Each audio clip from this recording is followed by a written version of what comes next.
Karen Thompson wasn't just another tourist wandering the streets of London.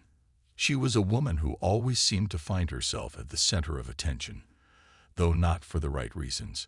Middle-aged, with perfectly styled blonde hair and an expensive leather handbag slung over her arm, Karen carried herself like someone who believed the world owed her something. And honestly, she often acted as if it did. On this particular day, Karen had decided to take a stroll near Buckingham Palace after finishing up a business meeting. Her high heels clicked against the cobblestone pavement as she passed groups of tourists, snapping photos and marveling at the grandeur of one of England's most iconic landmarks. The air buzzed with excitement, and visitors from all over the globe stood shoulder to shoulder, eager to catch a glimpse of the famous royal guards, standing tall in their striking red uniforms and bearskin hats. But Karen wasn't impressed. In fact, she was growing increasingly irritated. To her, the scene felt chaotic and unfair. Why were these people, many of whom didn't even live in the UK, getting so much attention? Didn't they know how hardworking Brits had to deal with daily struggles while foreigners swarmed places like this, acting like they owned the city? These thoughts swirled in her mind, feeding into a simmering frustration that had been building for years. As she approached the gates of Buckingham Palace, Karen noticed a young royal guard standing perfectly still, his posture rigid and his expression unreadable. Tourists gathered around him, some laughing as they tried to make him crack a smile or react to their antics. Karen rolled her eyes. Typical, she muttered under her breath. They think they're so special. Her irritation reached its peak when she saw a family, a mother, father, and 2 children, posing for a picture near the guard. The kids giggled, pointing at the soldier's towering hat, while the parents smiled warmly. Something about the scene made Karen snap. Maybe it was the way the family looked so happy, so carefree. Or maybe it was the realization that no one else seemed bothered by what she perceived as blatant disrespect for British traditions. Whatever it was, Karen's blood began to boil. She glanced around, searching for something, anything, to vent her anger. That's when she spotted a street artist nearby, surrounded by colorful cans of paint. The artist was busy creating a vibrant mural on the sidewalk, drawing applause from passersby. Without hesitation, Karen marched over and grabbed a can of bright red paint. The artist protested weakly, but Karen ignored them, too consumed by her rage to care. Clutching the can tightly, Karen turned back toward the guard. Her heart pounded in her chest as she pushed through the crowd, shoving aside anyone who got in her way. People stared at her, confused and alarmed, but Karen didn't notice or didn't care.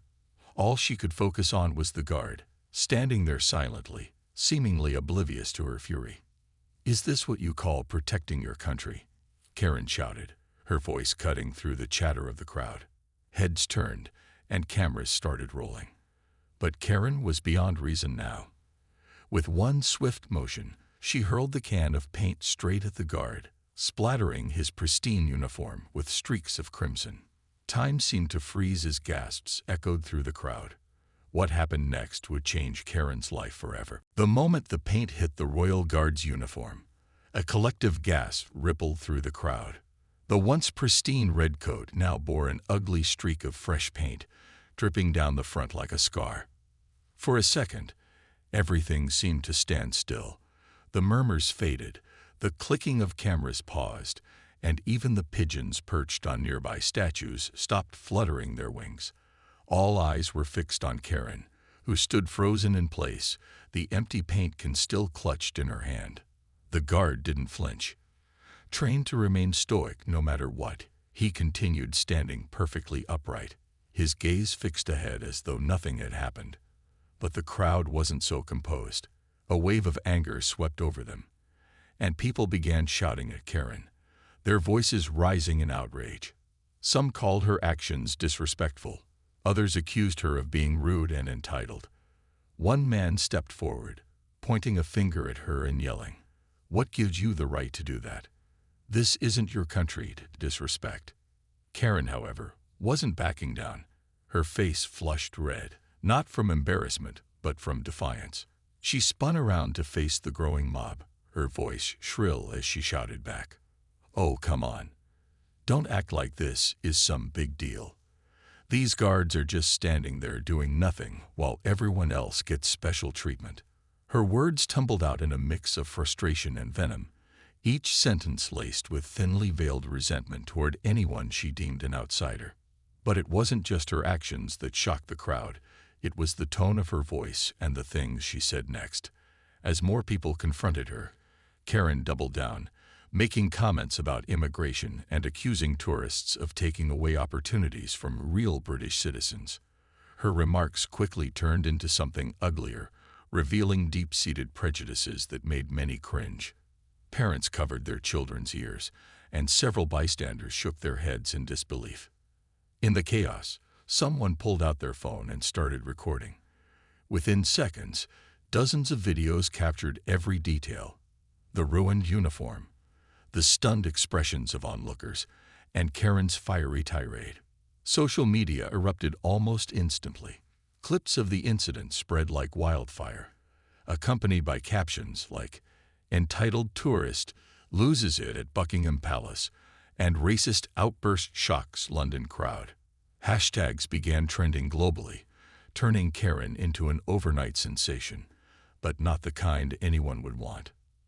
Security personnel arrived shortly after the commotion began. Two officers approached Karen, their faces stern as they ordered her to drop the paint can and step aside. At first, she resisted, insisting she was justified in her actions. "You don't understand," she protested loudly. "This is ridiculous. Nobody cares about actual British values anymore." But her protests fell on deaf ears. With firm hands, the officers escorted her away from the scene, leaving behind a trail of shocked spectators. As Karen disappeared into the distance, the crowd slowly dispersed, though the tension lingered in the air. Some stayed behind to comfort the artist whose paint can had been stolen, offering apologies on behalf of humanity. Others gathered near the guard, thanking him for his composure despite the unexpected attack. Meanwhile, the internet buzzed with reactions. Memes mocking Karen popped up within hours, and debates raged online about privilege, racism, and accountability. Back in the holding area, Karen finally began to realize the gravity of what she'd done. Her initial bravado started to crack as she replayed the events in her mind. The shouting crowd, the flashing cameras, the hateful comments swirling online. It all felt surreal, like a nightmare she couldn't wake up from. Yet deep down, she knew this was only the beginning. Whatever consequences awaited her, one thing was certain: her life would never be the same again. The hours following Karen's arrest felt like a blur, but the weight of her actions began sinking in as she sat alone in a small, dimly lit holding cell. The cold metal bench beneath her was uncomfortable, and the faint hum of fluorescent lights overhead did little to ease her growing anxiety. For the first time since the incident, there was silence. No shouting crowd, no flashing cameras, just the echo of her own thoughts bouncing off the bare walls. It was overwhelming. Outside the police station, the world had already moved on without her. News outlets scrambled to piece together details about the woman who had thrown paint on a royal guard. Journalists dug into Karen's past, uncovering previous incidents where she'd displayed similar behavior: arguments with neighbors over trivial matters, heated confrontations at local businesses, and even a viral video from years ago showing her berating a flight attendant for refusing to serve her during turbulence. Each revelation added fuel to the fire, painting a picture of someone who thrived on entitlement and quick temper. Meanwhile, social media exploded with reactions. Memes featuring Karen's face plastered onto cartoon villains flooded timelines, accompanied by captions like, "When privilege meets public outrage," and "How not to visit Buckingham Palace." Late-night talk show hosts couldn't resist poking fun at her expense, replaying clips of the incident while delivering biting commentary. One host quipped, "Looks like Karen didn't get the memo that guards are supposed to stay still. They're not statues you can redecorate."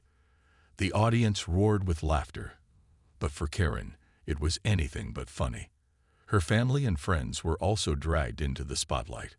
Reporters camped outside her home, questioning neighbors about what kind of person Karen really was. Some described her as intense and difficult to please, while others admitted they weren't surprised by the news. Back in London, her husband, Mark, fielded endless calls from reporters asking for statements. Initially, he tried to defend her, calling the incident a misunderstanding. But as more information came to light, including audio recordings of Karen's racist remarks, he stopped answering his phone altogether. At work, things unraveled just as quickly. Karen's employer, a multinational corporation known for its progressive values, issued a statement condemning her actions and announcing an internal investigation. Within days, she was formally terminated, her name removed from company websites and LinkedIn profiles. Colleagues who once praised her ambition now distanced themselves, deleting old photos and blocking her on social media.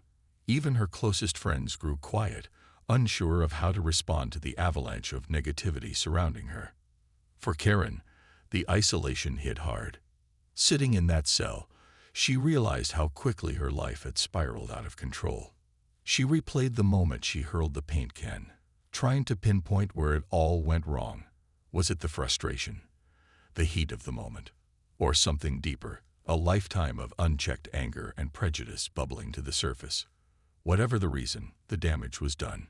Her mugshot, taken shortly after her arrest, circulated online endlessly, becoming a symbol of everything people love to hate: privilege, ignorance, and misplaced aggression.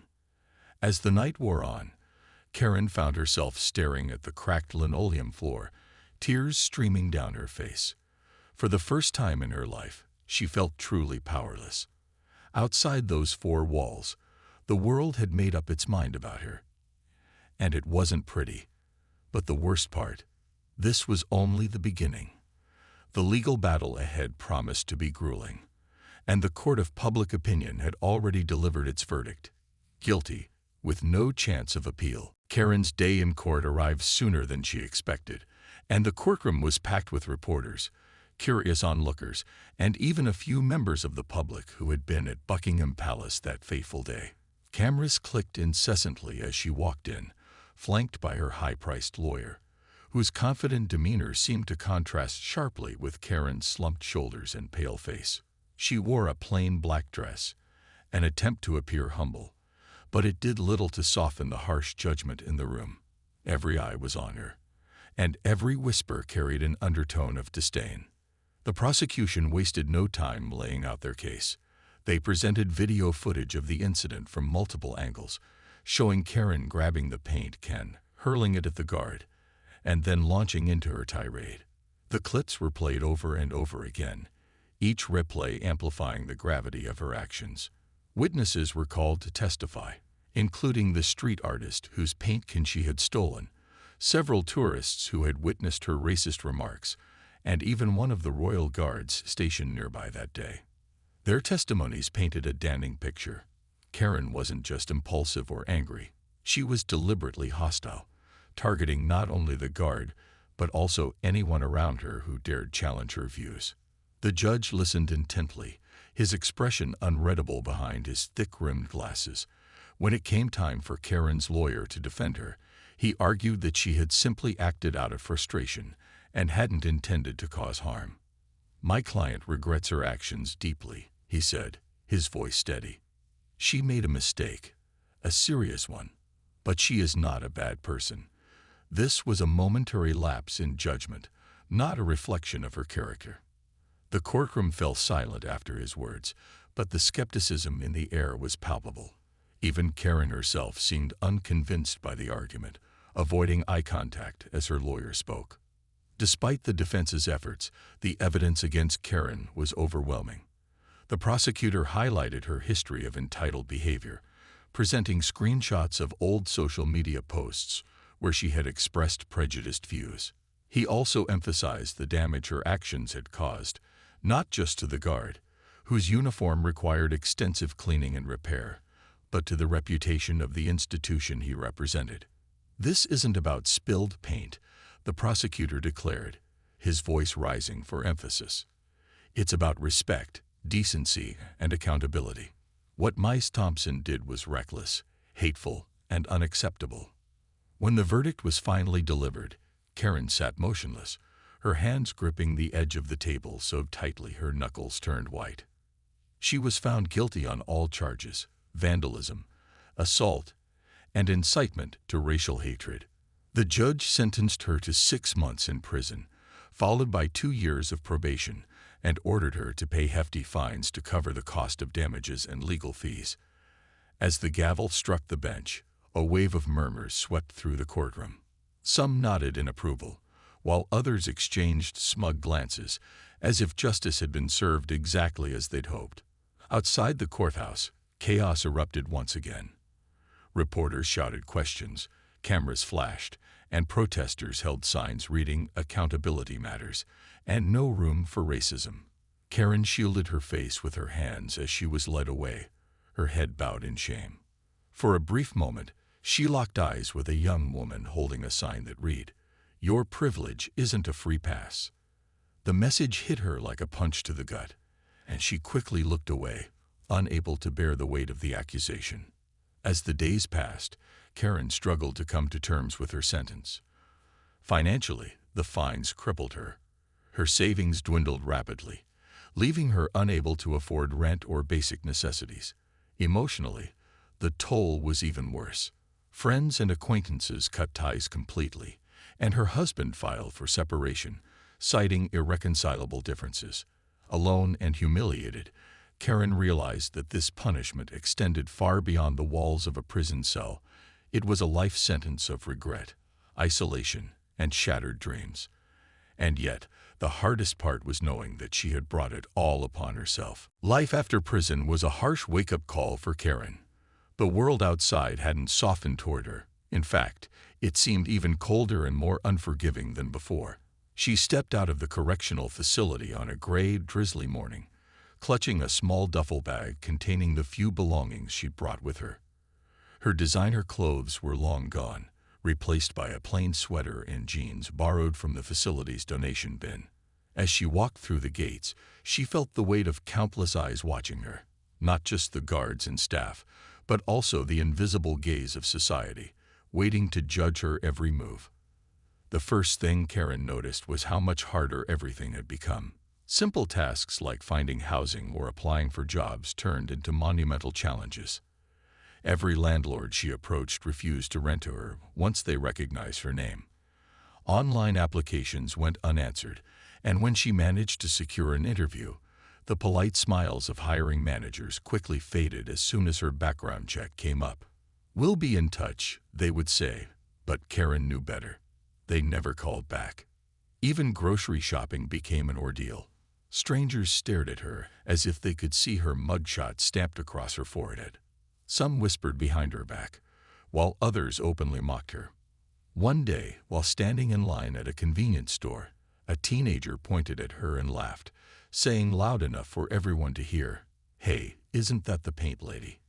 Karen's cheeks burned with embarrassment, and she hurriedly left without buying what she needed. It wasn't worth the humiliation. Her financial struggles only deepened her despair. With no income and mounting debts from legal fees, Karen was forced to sell nearly everything she owned. Her car, her furniture, even her wedding ring. All of it went to pay off creditors. She eventually moved into a tiny rundown studio apartment in a part of town she wouldn't have set foot in before. The walls were thin, the plumbing unreliable, and the neighborhood noisy, but it was all she could afford. Nights were the hardest. Alone in her cramped space, she replayed the incident over and over in her mind, wondering how different things might have been if she'd just walked away that day. Karen's mental health began to deteriorate rapidly. Sleepless nights gave way to anxiety attacks, and the constant scrutiny from strangers triggered waves of depression. She avoided mirrors because she couldn't stand looking at herself. Someone who had once been so confident now appeared hollow and defeated. Her husband, Mark, stopped answering her calls altogether, and their divorce papers arrived one bleak afternoon. Signing them felt like signing away the last piece of her old life. Despite her best efforts to stay under the radar, Karen couldn't escape public attention. The local tabloid published an article about her post-prison struggles, complete with grainy photos of her running errands. The headline read, "From Privilege to Poverty, Racist Karen's Fall from Grace." Reading it broke something inside her. For the first time, she allowed herself to cry, not just tears of frustration, but sobs of genuine remorse. She realized that no amount of money or status could shield her from the consequences of her actions. Yet, amidst the darkness, there were glimmers of hope. An old acquaintance reached out, not to comfort her, but to challenge her. "You've hit rock bottom, Karen," the message read. "Now's your chance to figure out why you got here in the first place." Those words stuck with her, planting a seed of self-reflection. Maybe this wasn't just punishment. Maybe it was an opportunity, a painful, humbling chance to change. But change didn't come easily. And Karen knew she still had a long road ahead. Karen's journey toward redemption began with small, hesitant steps. At first, she wasn't sure where to start or even if anyone would take her seriously. Her name had become synonymous with arrogance and prejudice, and the thought of facing judgment again terrified her. But deep down, she knew she couldn't keep living the way she had been, broken, isolated, and drowning in regret. Something inside her whispered that it wasn't too late to try, even if the odds felt stacked against her.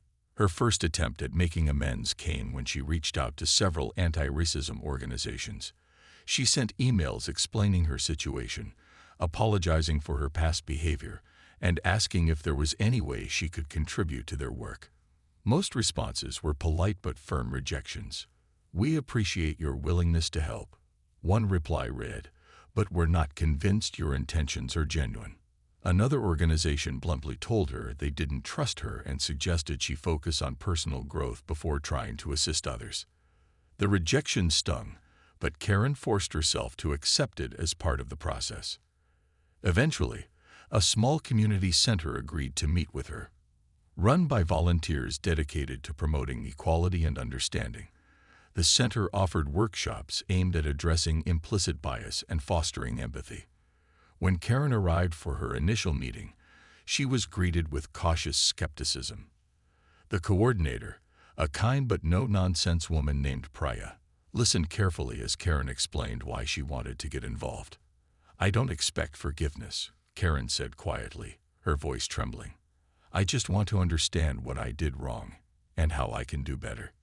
Priya decided to give Karen a chance, not because she trusted her completely, but because she believed everyone deserved an opportunity to grow. Karen started attending weekly workshops alongside other participants, many of whom were there voluntarily to learn more about combating racism and privilege. For Karen, these sessions were eye-opening and often uncomfortable. Facilitators used real-life scenarios, role-playing exercises, and open discussions to highlight systemic inequalities and challenge ingrained biases. At times, Karen found herself squirming in her seat, recognizing bits of her old self in the examples being discussed. One particular exercise left a lasting impact on her.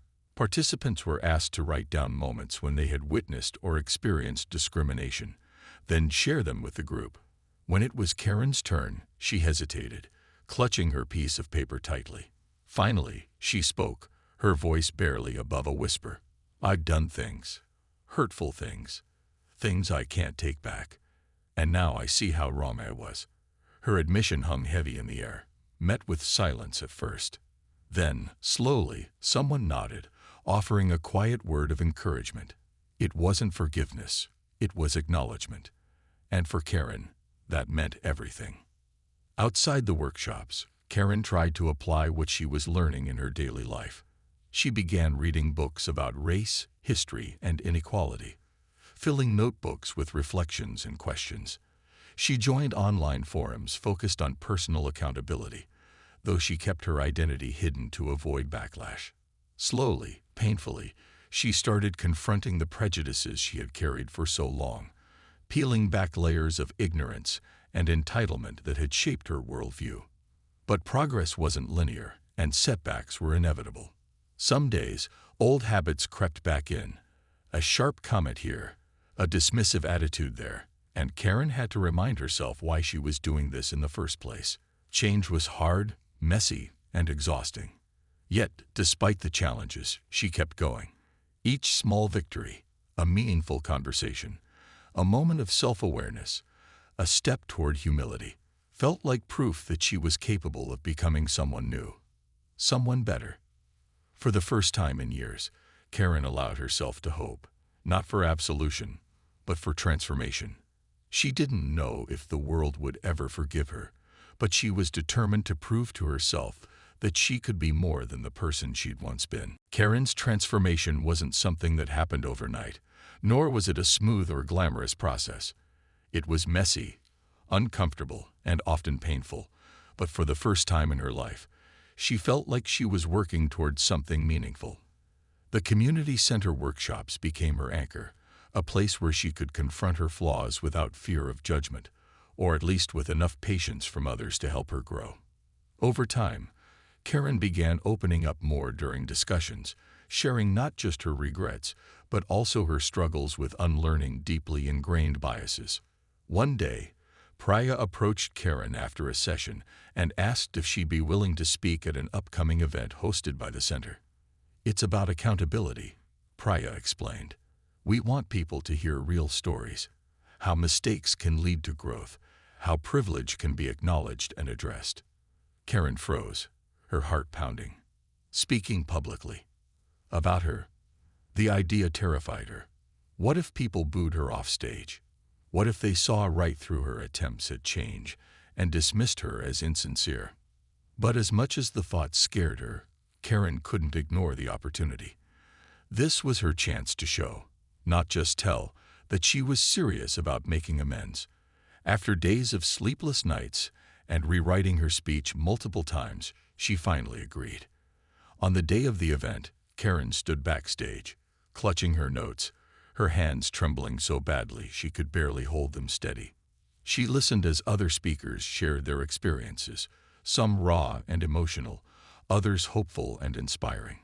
Each story reinforced what she already knew. Redemption wasn't about perfection. It was about effort. When it was her turn, Karen walked onto the stage under dim lighting, her footsteps echoing softly against the wooden floor. The room fell silent, dozens of eyes fixed on her. For a moment, she forgot how to breathe. Then she looked out at the audience and began to speak. Her voice wavered at first, but as she talked about the incident at Buckingham Palace, the fallout, and her journey since then, it grew steadier. She didn't sugarcoat anything. She admitted her racism, her arrogance, and the harm she had caused. She described the shame she felt when strangers recognized her, the loneliness of losing almost everything, and the difficult work of confronting her own prejudices. "I'm not here to ask for forgiveness," she said, her voice thick with emotion. "I don't deserve it yet, maybe ever. But I'm here to say I'm sorry, for my actions, for my ignorance, and for the pain I caused. And I'm here to promise that I'll keep doing the work. Not because I want people to like me, but because it's the right thing to do."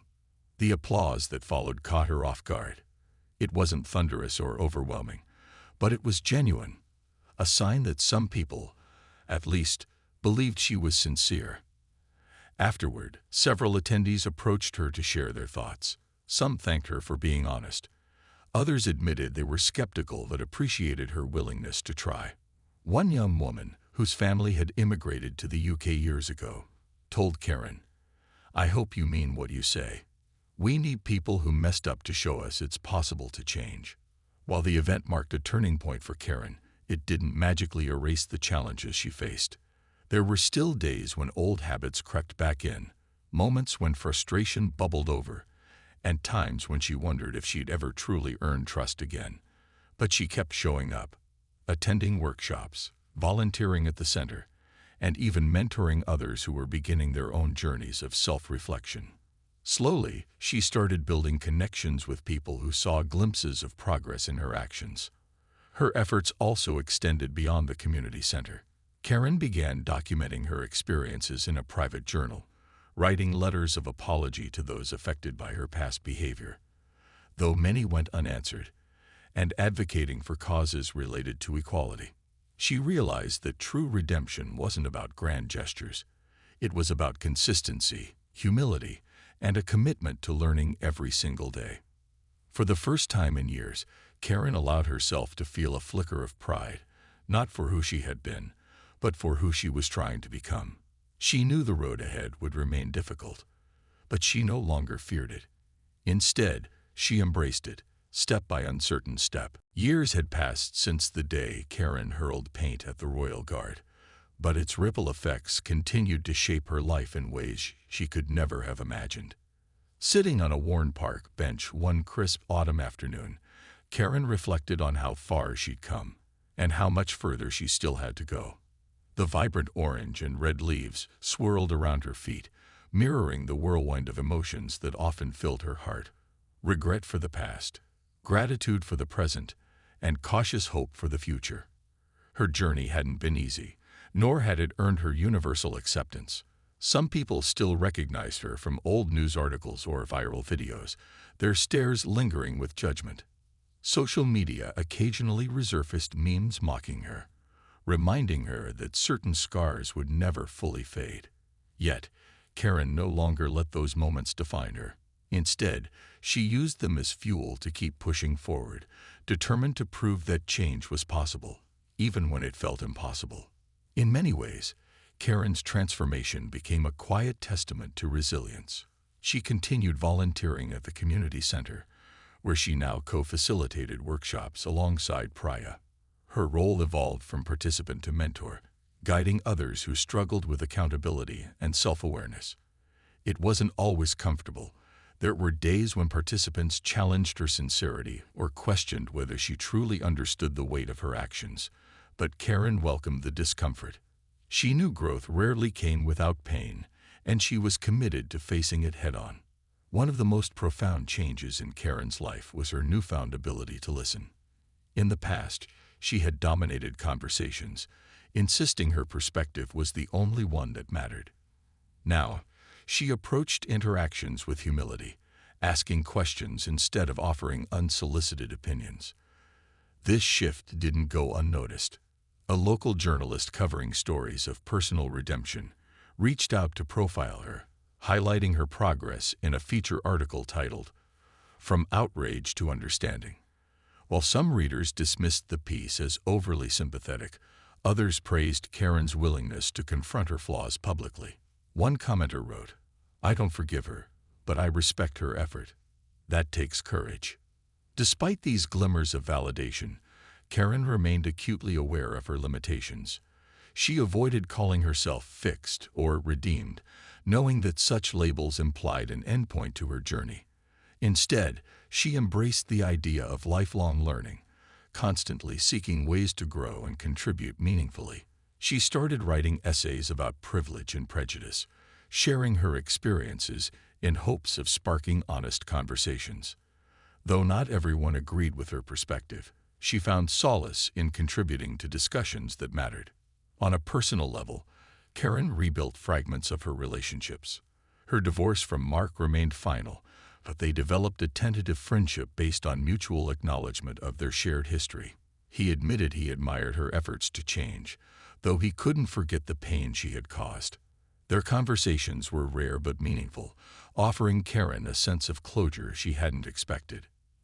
As she sat on the park bench watching children play and couples stroll by, Karen realized something important.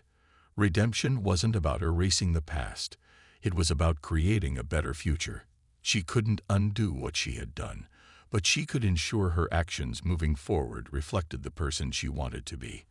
And while she might never fully escape the shadow of her mistakes, she had learned to live within it, not as a victim, but as someone actively working to make amends. Karen's story served as both a cautionary tale and a beacon of hope. For some, it was a reminder of the destructive power of unchecked privilege and prejudice. For others, it was proof that even those who fall the hardest can rise again, if they're willing to do the work. As Karen stood up from the bench and walked away, her steps felt lighter, her spirit steadier. Whatever lay ahead, she faced it not with fear, but with determination.